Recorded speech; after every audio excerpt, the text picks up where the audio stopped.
네, 오늘의 말씀의 제목은 권세, 능력, 영광입니다. 권세, 능력, 영광. 마태복음 28장 18절에서 20절의 말씀을 근거로 오늘 말씀을 나누도록 하겠습니다. 오늘은 우리 예수님께서 친히 우리 교회 가운데 놀라운 권세와 능력을 위임하시고 또 주님의 영광에 참여할 수 있는 특권을 주셨다라고 하는 사실을 함께 나누면서 저희가 은혜를 얻고자 합니다. 때로는 우리 연약한 사람들이 이렇게 모여가지고 과연 뭘 할 수 있을까 이런 생각이 들기도 하죠. 아니요. 우리의 어떠함하고 상관없이 여러분 이 교회라고 하는 것은 너무나 축복된 존재인 것이죠. 여러분 왜냐하면 오직 교회만이 예수님께서 하늘의 권세와 능력을 위임하셨고 부어주셨고 그 놀라운 영광을 보는 존재로 세워주셨고 그 영광에 참여하는 존재로 세워주셨기 때문입니다. 오늘 자세히 그 내용들을 살펴보면서 저희가 은혜를 누리기 원합니다. 첫 번째는요, 교회는 예수님의 권세를 위임받은 존재입니다. 예수님의 권세를 위임받은 존재입니다. 이 권세라고 하는 것은 헬라어로 엑수시아, 능력을 행할 수 있는 법적인, 영적인 근거, 권세, authority가 되겠죠. 예수님께서 교회 가운데 언제 어떻게 권세를 위임하셨는지 저희가 살펴보기 원하는데요. 지난 부활주일에 부활하신 예수님께서 제자들을 한 4번 정도 만났다라고 제가 말씀을 드렸습니다. 우리 표를 잠깐 보시면 조금 더 자세히 한번 살펴보면 부활 직후 그 일요일 아침에 그 빈 무덤을 확인하러 왔던 베드로를 만나게 되죠. 이 베드로 만난 것까지 치면 한 5번이 되겠고 이 베드로 만난 걸 빼면 제자들을 만난 거를 치면 한 4번 정도가 되는데 그 다음에 그 같은 날 부활하신 일요일 저녁에 10제자를 만나게 되는 거였죠. 도마가 없었던 거고 그리고 그 다음 주일 제가 지난주에 다른 교단에서는 도마주일로 제2의 부활절로 지킨다라고 그러니까 오늘이 어떻게 보면 이 루터란 교회는 도마주일인 것이죠. 그래서 그 8일 후에 도마까지 있던 11제자를 만나 주신 것이었어요. 그리고 나서 한 15일이나 한 20일쯤 지나서 이제 예루살렘에서 갈릴리로 제자들이 가야 되니까 갈릴리에서 만나자라고 예수님께서 최후의 만찬 때 말씀하셨거든요. 그래서 그 말씀을 기억하고 이제 제자들이 가는데 한 4, 5일 정도 걸리니까 최소한 한 15일에서 길게 잡으면 한 20일 정도 지나서 예수님께서 부활하셔서 40일간 땅에 계셨으니까 한 중간쯤 되었을 때 갈릴리에서 제자들을 한 번 더 만나는 거였죠.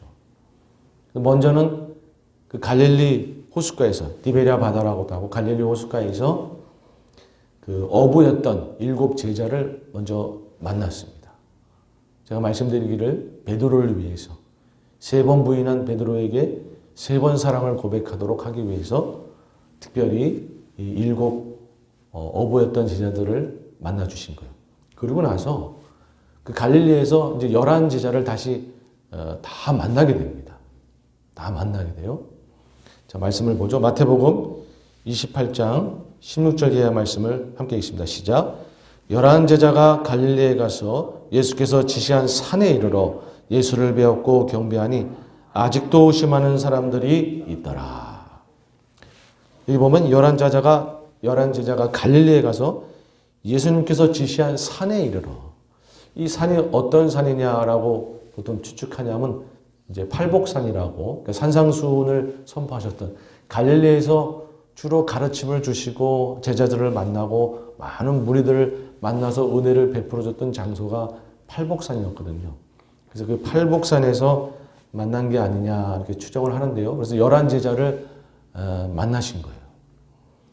그래서 팔복산에서 11제자를 만나고 나서 지난주에 살펴본 것처럼 아마 곧바로 이어서 500여 명에게 일시에 보인 사건이 이 팔복산에서 이루어진 게 아닌가 그렇게 추정들을 합니다. 왜냐하면 갈릴리에 수많은 그 믿음의 백성들이 그곳에서 기억이 있고 추억이 있으니까 그곳에 모여 있을 때에 예수님께서 또 팔복산에서 그들을 만나 주신 것이 아닌가 싶어요. 그런데 처음에는 제자를 필두로 그 500여 명이 처음에는 의심한 사람들도 있고 그랬던 것이죠. 그런데 시간이 지나서 그들이 성령 충만하고 그렇게 되고 나서 이제 완전히 부활신앙 공동체, 선교 공동체가 되어서 정말 주님 앞에 복음을 전하는 그런 증인들이 다 되었다라고 말씀드린 거였었죠. 이렇게 이 팔복산에서 500여 명에게 일시에 보이고 나서 그리고 나서 바로 오늘 본문인 지상 대명령을 거기서 말씀하신 거였어요. 거기서 우리 마태복음 28장 18절 이하의 말씀을 다시 한번 읽습니다. 시작. 예수께서 나와 말씀하여 이르시되 하늘과 땅의 모든 권세를 내게 주셨으니 그러므로 너희는 가서 모든 민족을 제자로 삼아 아버지의 아들과 성령의 이름으로 세례를 베풀고 내가 너에게 분부한 모든 것을 가르쳐 지키게 하라. 볼지어다 내가 세상 끝날까지 너희와 항상 함께 있으리라 하시리라. 아멘. 이게 마태복음 맨 끝에 있다 보니까 승천 직전에 하신 말씀이 아닌가 이렇게 생각하곤 하는데 그건 아니고 승천 직전에는 예수님께서 증인이 되라, 성령을 기다리라 말씀하시고 승천하신 거고 사도행전 1장에 나온 말씀처럼 이 말씀은 이 지상 대명령은 한 중간쯤 되었을 때 한 20일쯤 지났을 때 갈릴리 팔복산으로 추정되는 곳에서 한 500여 명이 모여있던 그 믿음의 백성들에게 이제 명령을 하신 그런 내용이 되겠어요. 이 내용에 보면 하늘과 땅의 모든 권세를 내게 주셨으니 여기서 이 모든 권세를 내게 주셨다는 말씀은 뭐냐면 하나님 아버지께서 예수님께 모든 권세를 주셨다라는 거예요. 여기서 내게는 예수님인 거예요. 그러니까 예수님께서 원래는 예수님께서 당연히 하늘과 땅의 모든 권세를 갖고 계신 분이었었죠. 그러나 십자가에 달리시면서 잠시 동안 그것을 아버지께 맡긴 것이었고 부활하심으로 다시 그 권세를 받으신 것이죠. 이제 본격적으로 하늘과 땅의 모든 권세를 다시 받으신 그 예수님께서 교회에게 그 권세를 위임하시면서 이제 사명을 주시는 거예요. 나의 권세로 너에게 명령한다. 여러분, 하늘과 땅의 모든 권세를 가지신 그 예수님께서 그 권세를 우리 가운데 위임하시면서 명령하는 거기 때문에 우리 교회 가운데는 하늘의 권세가 주어지는 거예요. 아멘. 여러분 믿으십니까? 아멘. 여러분 그래서 예수님께서는 그저 명령만 하시고 사명만 주시고 뭐 알아서 해라 그게 아니라 예수님의 그 놀라운 권세도 주시면서 당당하게 사명을 감당할 수 있도록 하신 것이죠. 여러분 이 지상 대명령 이 명령을 보통 이렇게 쭉 보면 가라라고 하는 명령이 있고 제자를 삼아라 그리고 세례를 베풀어라 가르쳐 지키게 하라 그 네 가지 명령이 나오죠. 그런데 헬라어 문법을 잘 정리해 보면 이게 어떻게 되냐면 제자를 삼으라 라고 하는 게 큰 명령이고 이제 자막을 보시면 그리고 그 밑에 소 제목으로 하나 둘 셋으로 가라 라고 하는 명령이 있고 그 다음에 세례를 베풀어라 라고 하는 명령이 있고 마지막으로 가르쳐 지키게 하라는 명령이 따라 있는 거예요. 그러니까 제자를 삼아라. 어떻게 제자를 삼자 하면 가서 복음이 필요한 영혼에게 가라. 주저하지 말고 가라. 그리고 믿고자 하는 영혼은 차별을 두지 말고 세례를 베풀어 줘라. 그리고 그렇게 방치하지 말고 가르쳐 지키게 양육하여서 그들이 진정한 제자가 되게끔 끝까지 책임지고 양육해라. 그렇게 제자가 되게 하라 라고 명령을 주신 거예요. 여러분 만약에 우리가 이렇게 예수님께서 권세를 부여해 주지 않았다 그러면 우리가 복음을 들고 간들 누가 인정해 주겠어요? 세례를 베푼다고 한들 그게 무슨 공신력이 있겠어요? 양육한다고 한들 누가 그 말씀을 받겠어요? 그러나 우리가 하늘의 권세를 가진 존재이기 때문에 우리 교회가 예수님의 권세를 위임받은 존재이기 때문에 여러분 이제는 우리가 걸어가면 그곳에는 하나님의 역사가 일어나는 거예요. 생명의 역사가 일어나는 거예요. 교회가 없던 곳에 교회가 세워지면 그것이 하나님의 나라가 되는 거예요. 여러분 믿으십니까? 우리가 잘나서가 아니라 예수님의 권세가 우리 가운데 주어졌기 때문에 여러분 우리가 이제 믿음을 확인하고 세례를 베풀면 하늘에서도 그 영혼을 하늘의 백성으로 인정해 주는 거예요. 여러분 우리가 말씀을 선포하고 가르쳐 나아가면 이제는 그 말씀에 힘이 있는 거예요. 여러분 강단에서 선포되는 말씀이 이제 인간의 말씀이 아닌 거예요. 하나님의 권세가 서려 있는 말씀이에요. 그 말씀을 들으면 살아 역사하는 거예요.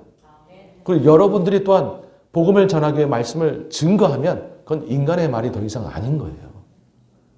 예수님의 권세가 서려 있는 말씀인 거예요.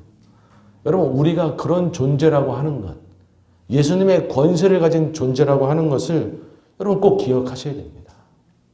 여러분 그렇기 때문에 우리는 예수님의 권세를 가진 자로서 이제는 복음이 필요한 것, 주님의 위로가 필요한 곳에 나아가야 되는 거예요.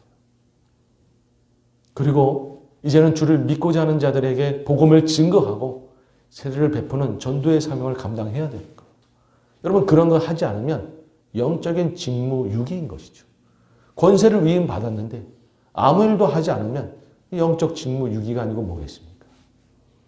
여러분 이제 우리가 그 권세를 가진 존재라고 하는 사실을 기억하시고 여러분 우리에게 시간이 주어졌을 때 우리 교회가 사명을 감당해야 되는 줄로 믿습니다. 나아가야 되고 복음을 증거해야 되고 여러분 우리의 사명을 감당해야 되는 거예요. 아무쪼록 우리 교회에 이 놀라운 예수님의 권세가 위임되었다라는 사실을 꼭 기억하시기 바랍니다. 마태복음 16장 18절 이하의 말씀을 함께 읽습니다. 시작. 또 내가 내게 이르노니 너는 베드로라. 내가 이 반석 위에 내 교회를 세우리니 음부의 권세가 이기지 못하리라.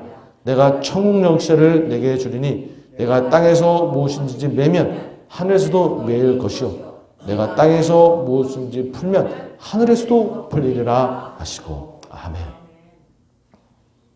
내가 이 반석 위에 내 교회를 세우리니 이 교회에 천국 열쇠를 주겠다. 여러분 이 천국 열쇠가 뭐겠어요? 그 앞에 음부의 권세가 이기지 못한다.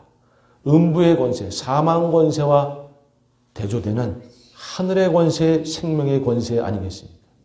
천국 열쇠라고 하는 것은 바로 생명의 권세, 하늘의 권세인 거예요. 여러분 그래서 우리가 복음을 증거하면 하늘에서도 인정해 주는 거예요.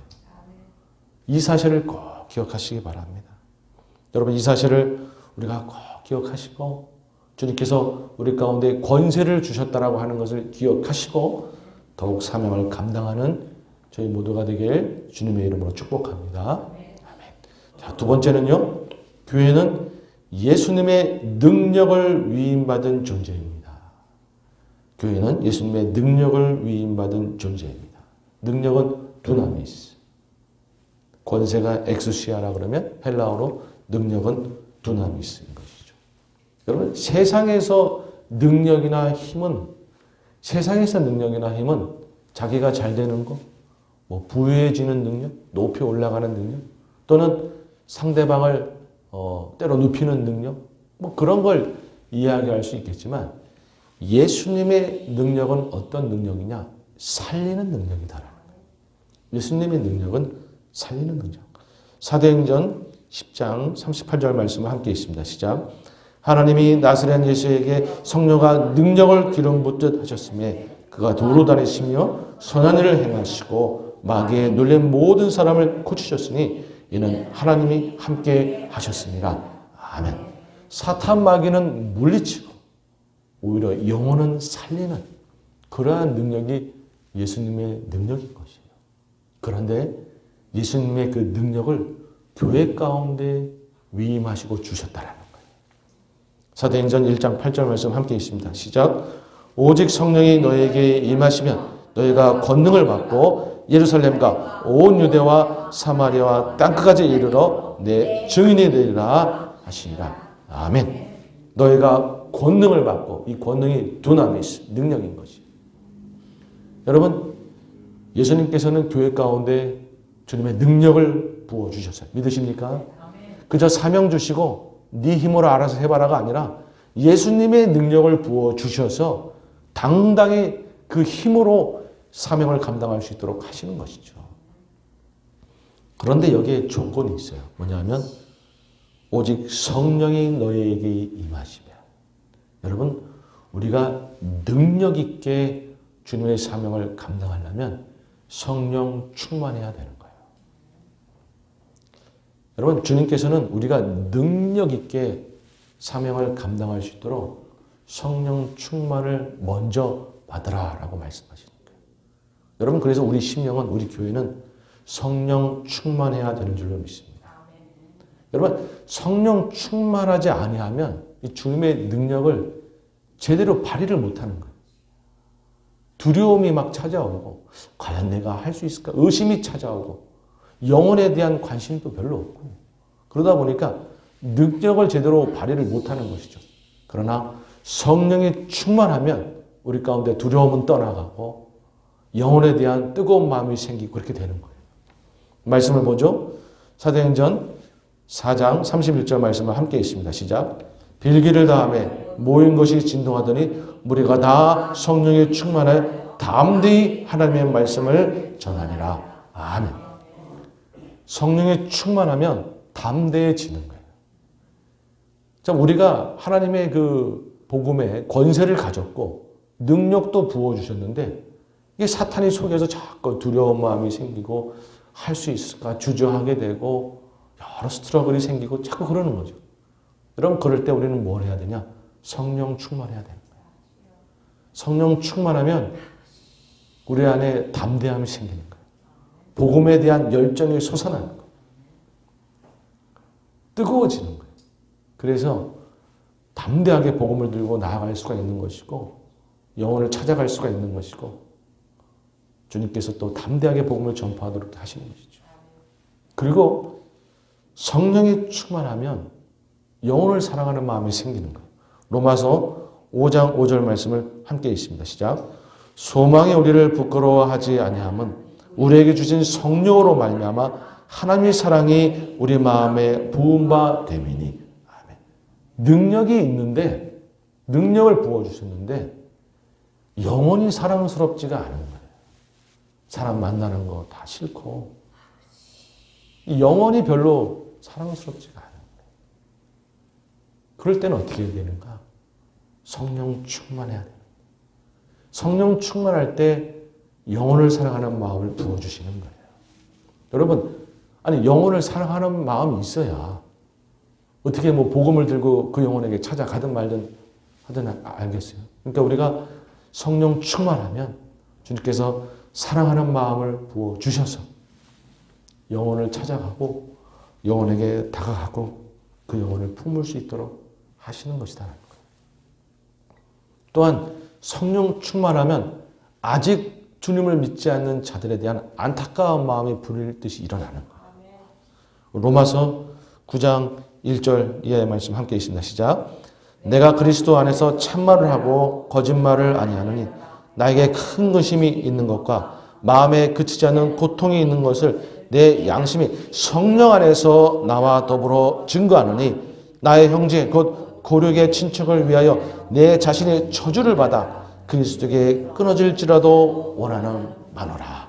아멘. 여러분, 사도 바울이 성령이 충만하니까 자기 고륙 친척들, 자기 주변에 있는 친구들이 예수님을 믿지 못하는 것으로 인해서 지옥불에 떨어지는 걸 생각하니까 아주 가슴이 아파 미치겠는 거예요. 차라리 내가 지옥불에 떨어지면 떨어지지 하나님 저 영혼을 좀 구원해 주세요 라고 하는 마음이, 영혼에 대한 안타까운 마음이 막 들어오는 거예요. 여러분 성령 충만하면 아직 주님을 믿지 못한 영혼에 대한 안타까운 마음이 부어지는 거예요.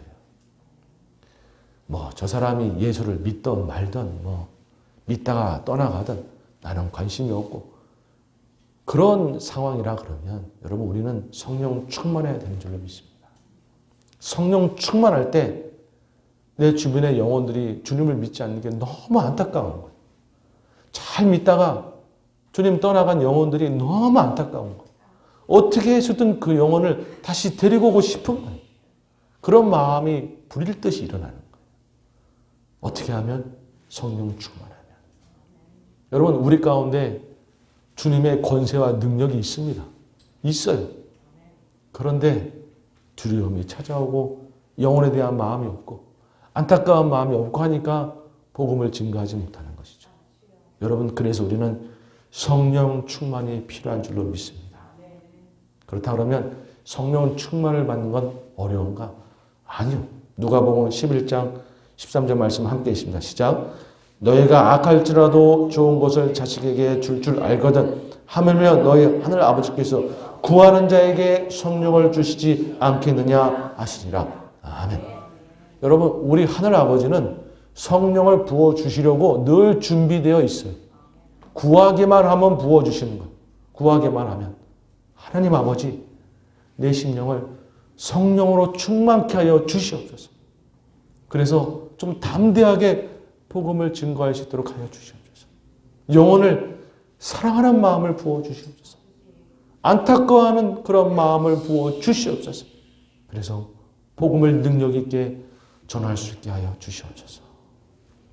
여러분 우리가 구하기만 하면 주님께서 성령을 부어주시는 거예요.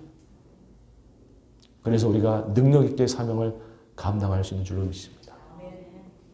여러분 우리 심령이 우리 교회가 주님의 능력을 위임받은 존재라는 사실을 꼭 기억하시기 바랍니다. 성령 충만하여서 그 능력을 발휘해서 복음을 능력 있게 증거하는 저희 모두가 되길 주님의 이름으로 축복합니다. 자, 마지막 세 번째는요. 교회는 예수님의 영광을 보고 참여하는 존재입니다. 예수님의 영광을 보고 참여하는 존재입니다. 여러분 우리가 영광 하는데 영광이 무엇이냐면 그 지존하시고 전능하신 그 영원하신 그 하나님의 존재 그리고 하나님의 성품 거룩하시고 살아계신 하나님의 성품이 가시적으로 보이는 걸 영광이라고 그러는 거예요. 그러니까 영광을 보게 되면 우리는 하나님을 보는 것이 되는 것이죠.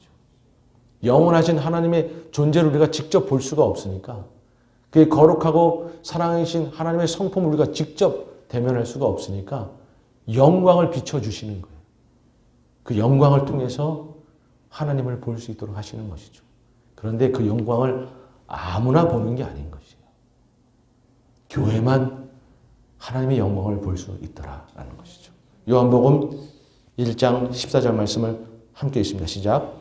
말씀이 육신이 되어 우리 가운데 거하심에 우리가 그의 영광을 보니 아버지 독생자의 영광이요 은혜와 진리가 충만하더라. 아멘.